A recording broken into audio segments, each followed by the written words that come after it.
అప్పు బాగున్నావమ్మా? ఏం చేస్తున్నావు ఇప్పుడు? నేను బాగున్నాను ఆంటీ. అంటే ఆంటీ ఈ మధ్య నేను ఏది ఫ్రీగా చేయట్లేదు. నేనేం చేస్తున్నానో చెప్పాలంటే 2000 తీసుకుంటాను ఆంటీ. నేనేం చెయ్యాలనుకుంటున్నానో చెప్పాలంటే 3000 తీసుకుంటాను. నేనేం చెయ్యాలో అని మీరు అడ్వైస్ ఇస్తారు కదా, ఆ అడ్వైస్ వినాలంటే మాత్రం 5000 ఛార్జ్ చేస్తాను ఆంటీ. నేను లావ్ అయ్యాను, కలర్ తగ్గాను అని నాకు తెలిసిన విషయాలే మళ్ళీ నాకు చెప్పాలనుకుంటే మాత్రం 8000 ఛార్జ్ చేస్తానంటీ.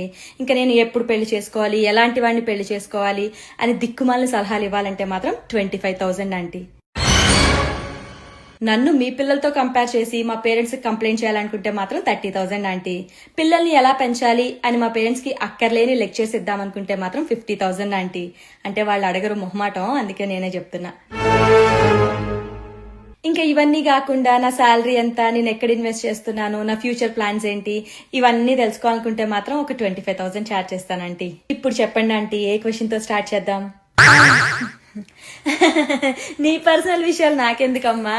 అయినా నువ్వు తెలివైన దానివిలే, ఏం చేయాలో నీకు బాగా తెలుసు. నేను ఉంటాను వదినా, వెళ్ళొస్తానమ్మా. అప్పు మంచిదాంటీ.